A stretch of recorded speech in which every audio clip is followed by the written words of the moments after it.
Santé. En question principale, je reconnais maintenant le député de Pontiac. Après 6 années complètes au pouvoir, là, je me demande comment le ministre de la Santé peut justifier le fait qu'il y a des patients qui attendent 3 ans pour une chirurgie du genou. Je me demande comment le ministre de la Santé peut justifier qu'en novembre, il va y avoir une seule salle d'opération ouverte à l'hôpital de Gatineau.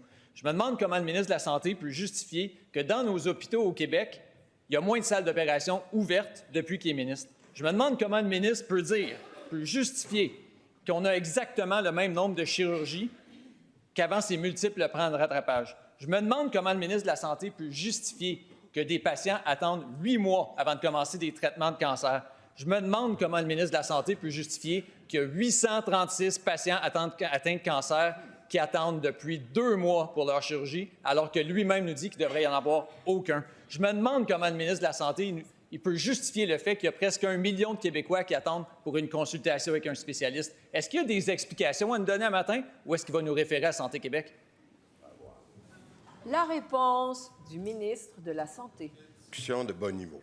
Mais c'est correct, ça fait partie de l'opposition, puis je vais y aller.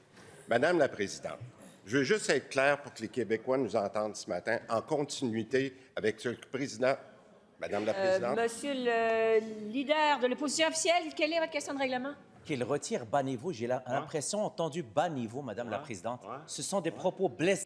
On parle du monde qui souffre. Monsieur le leader du gouvernement, brièvement.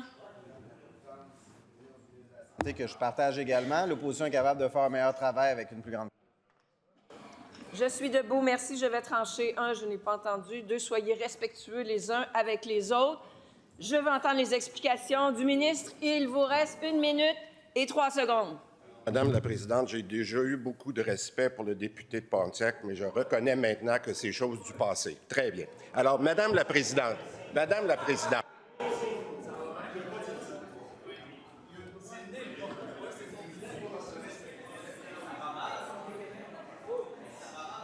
Monsieur le leader.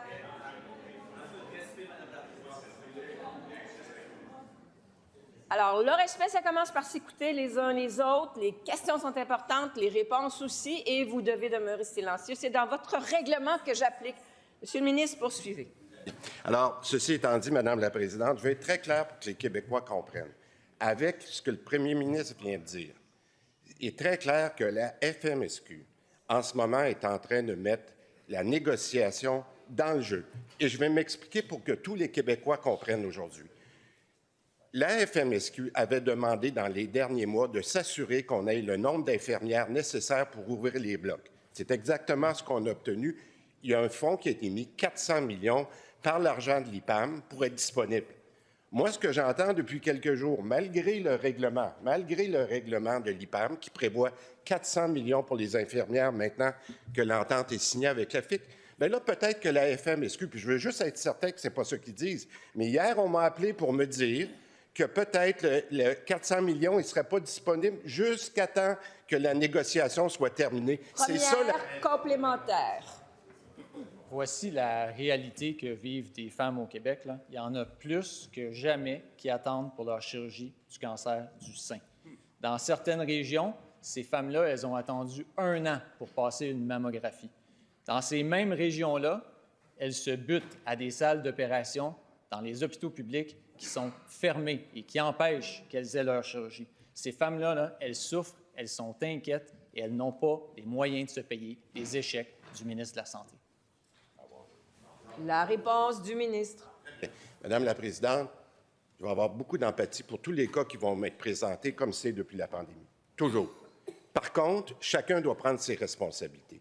Ici, j'en appelle à la FMSQ, surtout aux syndicats. Je ne parle pas des médecins, là. Je parle de tactiques de négociation syndicale pour prendre la population en otage pour que les négociations avancent selon eux. Le Parti libéral a joué dans ce jeu-là, Madame la Présidente, pendant des années.